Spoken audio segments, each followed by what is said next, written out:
Hello and welcome back to Business as Unusual. My name is Megan from Greater London Properties. I hope your family are all safe and well. Just to give a little bit of an introduction for those people that are tuning in for the first time today, Greater London Properties set up a Facebook group called Central London's Lockdown Support Group. This is mainly to support businesses in Central London that are still open or closed and need that platform for exposure, as well as charities and organisations that are still running or innovative ideas that are out there at the moment. I've been doing these live chats for the last few weeks now, just to give more exposure, just to meet the people behind those businesses, find out a little bit more insight into what's been going on in their world and how they've been coping during lockdown. Today I have a very special guest, Jen Golding, who is a video producer. She's a freelancer and she has worked on some fantastic projects which we're going to find out about. I've known Jen for many years. So I'm really pleased to be able to give you this platform today, Jen. Thanks for coming on. Thank you for having me. So Jen, obviously I know all about you, but tell everybody a little bit more about your background and how you got to where you are now. So basically I'm a video producer and I specialize in online video content. As a producer, I'm basically one of the key organizers of a video production. I pull together all the different components that are required to make a video production happen. And that's basically hiring crew, locations, equipment, whilst also being across the production, like admin side of things and budget, of course. But I originally, after uni, I got my first ever job, was actually working in TV. I worked as a runner and receptionist for the BBC One's cookery show on Saturday morning, Saturday Kitchen. And that was my first ever job. And I was very lucky to have such a brilliant job as my first ever job after uni. So I was in TV for a couple of years. And then I got an opportunity to work on a production that was being broadcast online on YouTube and on the brand's website, and it was very new to me. It wasn't something I'd done before, but I did it and loved it, and I've never gone back to TV since. I've stayed making content online, and it's a very exciting place to be. Because I guess that every single day in your life currently is different, and I think that's the real beauty of it, because every project you work on is just going to be a new thing every single day, which is it's really exciting. Yeah, absolutely, definitely. The productions I've worked on range massively from very scripted campaign videos to events to conferences to just simple interviews. It ranges hugely, and I can have a crew of 30 to a crew of 2, and every production is very different, which makes it very exciting. And every job, as you said, is very different. And I still get a buzz from every project, so it's great. And so you've worked on some really interesting projects recently, actually, like within the last couple of years. Tell us a little bit more about the projects that you've worked on. So brands, I guess brands I've worked with, again, varied, but I've worked sort of with Waitrose, doing a lot of recipe content, done a lot of most recently in fashion. So I worked for British Vogue, Glamour, GQ, Burberry, Alexander McQueen, Paul Smith. So obviously some very well-known, brilliant brands that I'm hugely proud to have worked on, but every production is completely different. I've shot, as I said, a campaign video to a fashion show, and each have their different elements. Obviously a fashion show is live, and so whereas obviously a scripted piece is pre-recorded and takes a long time to edit and make look right. A huge range, but actually most recently and during lockdown I've been doing a few sort of projects myself that I can edit and shoot myself, and those are sort of skills that I've learned over the years and I've dipped into as and when needed. So I've just been making some recipe and stop motion content that I can film myself at home safely, of course. It's been good and has kept me busy, which I'm grateful for. That's really exciting because I know at one point when you were doing the fashion shows as well, you were traveling obviously before lockdown. And like one minute she's in the UK and the next minute she's in New York. I'm like, what? Where are you? Which is Yeah, brilliant. So exactly. it's super exciting. It's a great industry to be in. So you touched on the different kinds of videos that you do. Is there anything that you think that we kind of wouldn't even think of that is out there as well? What's in terms of the type of Uh, content? yeah, so the type of different videos that you could be asked to do. Yeah, I mean, again, I mean, it ranges, but I suppose what I'm finding is sort of like this simple, authentic content is actually it's actually more powerful and gets a lot more traction and views. So just and I think it's reminding brands and businesses that you don't need to have loads of money to make a video. You can just do it yourself, and that can just be, you know, you yourself just doing something on IGTV, just speaking to, you know, your consumers, which is very simple but so effective. Or are you just doing a quick cookery demo? You don't have to go, you know, crazy on a production. You know, it can, yeah, simple is often best sometimes. And now that the world is turning virtual, do you think that this video market will pick up? 100%, definitely. As I just mentioned, I think brand people are realizing you don't need lots of, you know, you don't have lots of money to make a beautiful video. If of course you want to film with like how you use the best cameras and the best director and film in 3 different countries, yeah, it's not going to be cheap. But yeah, you can scale it back and just do something simple with one camera, and which even with your iPhone, like Jamie Oliver is making an entire cookery show at the moment with just iPhones, which is incredible. So yeah, it's anything's possible right now. So yeah, in terms of video. Lockdown has affected you though, hasn't it, personally? Because you've just Definitely. recently announced. Yeah, exactly. So yeah, I'm newly freelance, and up until the end of last year, I'd always sort of worked in-house for production companies and agencies. And yeah, so the start of this year, I was very positive about being newly freelance. Had had a couple of exciting projects in the pipeline. Things. But yeah, I went from a very busy week to yeah, to everything had completely come to a halt, which it is. That's obviously the case for so many people.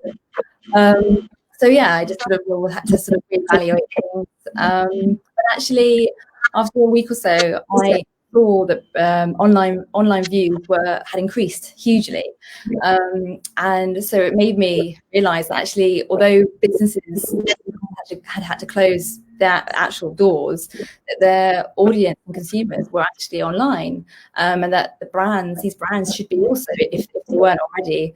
And so I just started to talk with brands and just say, you know, if they had the capacity to think about this, aware that they were dealing with a number of other things, but if they weren't online, to go online and just remind the consumers that, you know, that they are still there, they are still someone sat at their kitchen table, and that they're working hard behind the scenes to get back to normal and to keep business going. And so yeah, and that basically led me to make so I've been making some fun little simple like recipe videos in stop motion for like products. So yeah, and it's led me to work with some lovely brands. So yeah, I'm grateful for that. And just to let everybody know as well, because obviously beforehand you could work internationally, but it is still possible because of the route of, you know, the career that you're in.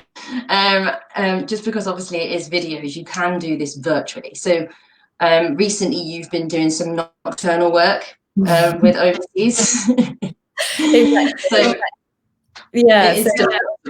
Yeah, so I had a job actually last week with a production company I've worked with before, and they were filming, or they would have been filming a conference in Australia actually, and they would have sort of, you know, filmed it as live. I would have sort of set up interviews and check lighting and audio, but they basically turned they didn't, the obviously physical conference was cancelled, but it went online. And so my role, I was still sort of one of the producers, but basically obviously not there in person. I was basically briefing people via Zoom, this conference, and just making them still checking their lighting and audio, but all via Brilliant.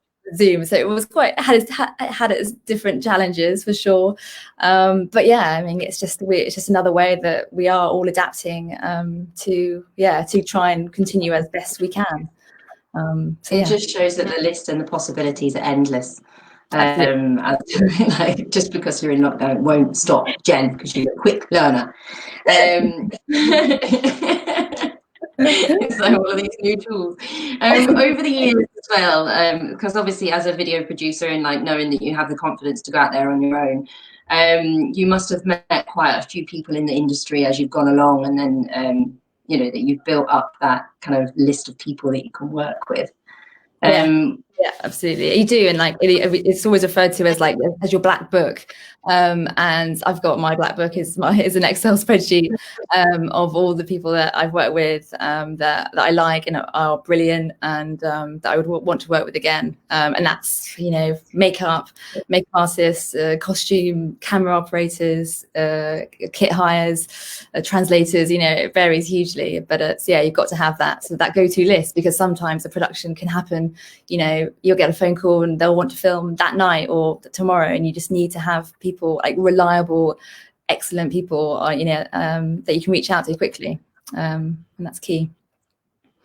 It'll be good, obviously, when now restrictions are lifted a little bit more, with kind of like going outside and with social distancing, etc. But it will be good once that is lifted, so that you can kind of get back to some sort of normality as well. But yeah.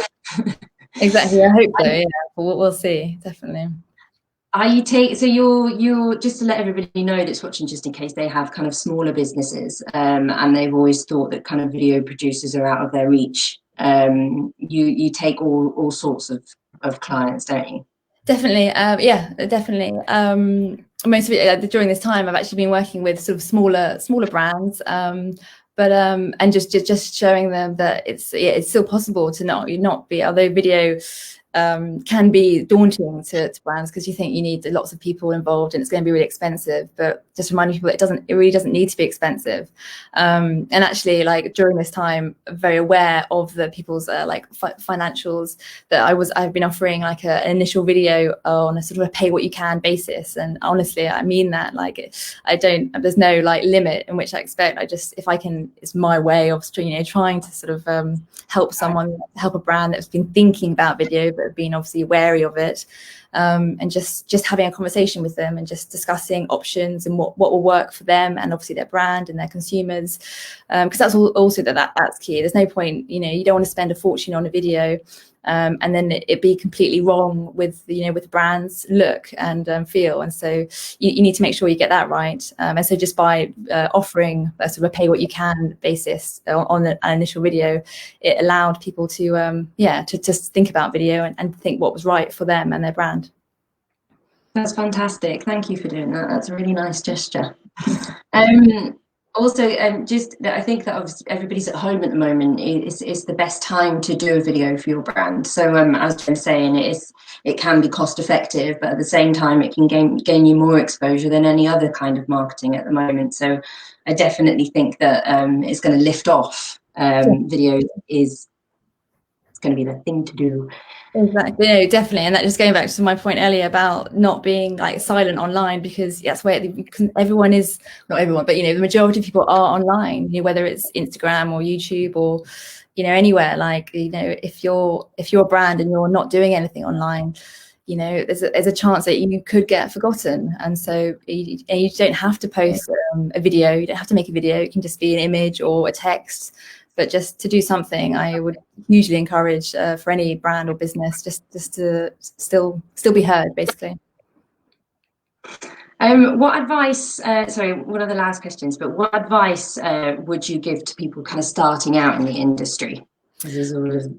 Yeah, I would say to basically pick up your phone or a camera if you have one, and start recording. Start there for sure, and just see if you like it, see if you enjoy it, see if you get that buzz from it.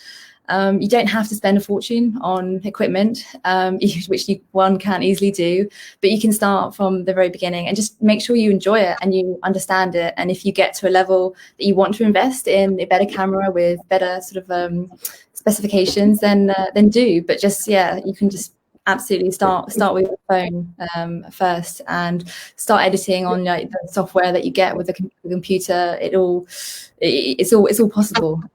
And yeah, and also just try and get some experience, ask questions, because this online is growing, and it will inevitably grow. It would also get quite saturated, because anyone can upload a video and post it anywhere. So it's important that you try and get the right experience, because that will help you get noticed in the long run. That's brilliant.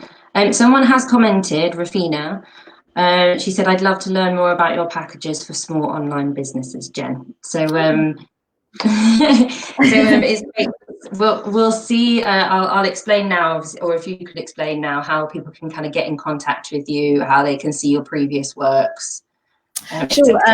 So I've got my website, which has all my sort of past big sort of productions, which is jen-golding.com. And then also by Instagram, you can see also some examples and some just sort of helpful tips I've also been giving, just about why video is good, and how and why it can benefit your business. So yeah, you can contact me via my website, which has my contact details on there, and Instagram. So yeah. Perfect. Check her out. I've watched quite a lot of the videos, and they're so varied that it's really great, because it can show you that no matter what kind of business you are, Jen can help you. So that's great. Thank you so much for joining us today, Jen. I've really enjoyed chatting to you. I hope that you have encouraged people to kind of reach out and get these videos done for their businesses, because I know that it's a hard time for many at the moment, and it's just a really good gesture, the kind of pay what you can offer that you're giving at the moment. Just as a kind of a recap, so it's www.jen-golding.com. Video, jen-golding.com. I'm so bad at doing this. Just let everybody know, I won't be on tomorrow, just because there's a lot of changes in my own industry at the moment, so I need to focus on that. And then I'll be back on Friday, speaking with one of our local pubs in Soho. But thanks again, Jen. Have a great day, and I'll speak to you soon. Thank you.